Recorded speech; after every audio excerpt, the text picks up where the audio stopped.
আচ্ছা, আল্লাহ এত দামি নেকলেস। আমি তো খুব খুশি হয়েছি আমার অনেক।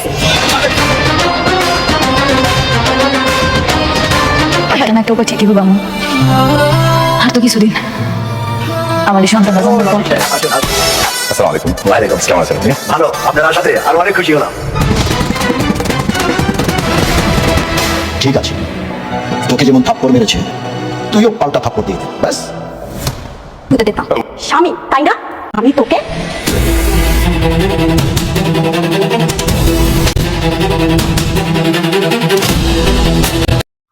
আসসালামু আলাইকুম। হ্যালো ভিউয়ার্স, কেমন আছেন সবাই? আশা করি ভালো আছেন। আমিও আলহামদুলিল্লাহ তোমাদের দোয়ায় ভালো আছি। আজকে আমি আলোচনা করব তোমাদের প্রিয় নাটক গরিব ঘরের রাজপুত্রের 25তম পর্ব নিয়ে। তো ভিউয়ার্স, বেশি কথা না বলে ভিডিওর মূল টপিকে শুরু করা যাক। তো ভিউয়ার্স, আমরা 24 পর্বের শুরুতে দেখেছি বৃষ্টি তার বাবাকে জড়িয়ে ধরে কান্না করছে এবং বলছে, বাবা, আমি আর সত্যি কোনোদিন মা হতে পারবো না। এই কথা শুনে বৃষ্টির বাবা বলতে লাগলো, মা তুই চিন্তা করিস না, আমি তোকে বিদেশের ডাক্তারের কাছে নিয়ে যাব।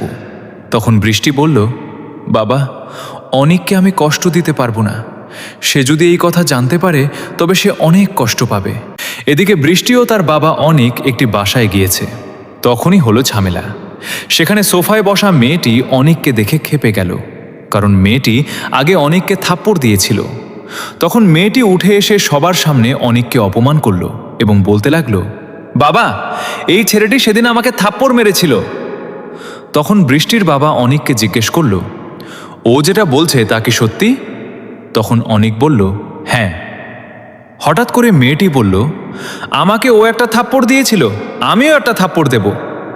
তখনই মেয়েটি থাপ্পড় মারার জন্য এগিয়ে আসে। অমনি বৃষ্টি ওর হাতটা ধরে ফেলে। সবাই অবাক হয়ে তাকিয়ে রইল। অনিক তখন আরও দুটো থাপ্পড় দিল এবং তারা সবাই চলে আসলো। অন্যদিকে মেঘলা তার অফিসে জরুরি মিটিংয়ে ব্যস্ত। তখনই অনিক অফিসের বাহিরে। মেঘলার অফিসের গার্ডরা তাকে আটকে ফেলে এবং বলে, আপনি ভিতরে যেতে পারবেন না। তখন অনিক বলল, আপনি মেঘলা গিয়ে বলুন অনিক আসছে। গার্ড ভিতরে গেল এবং বলল, কিন্তু মেঘলা বলল, তাকে ঘাড় ধাক্কা দিয়ে বের করে দিন। গার্ড বাহিরে এসে অনিককে বলল, আপনা বলেছে ঘাড় ধাক্কা দিয়ে বের করে দিতে।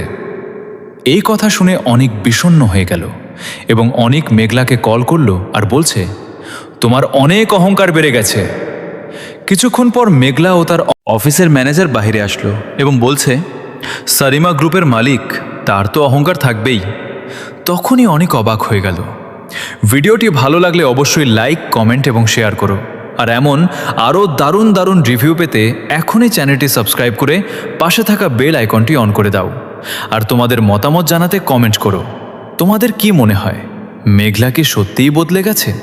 আর সামনে অনেকের জীবনে কি হতে যাচ্ছে? এমনই আরও নতুন নতুন আপডেট আর রিভিউ পেতে আমাদের সাথেই থাকো। ধন্যবাদ সবাইকে।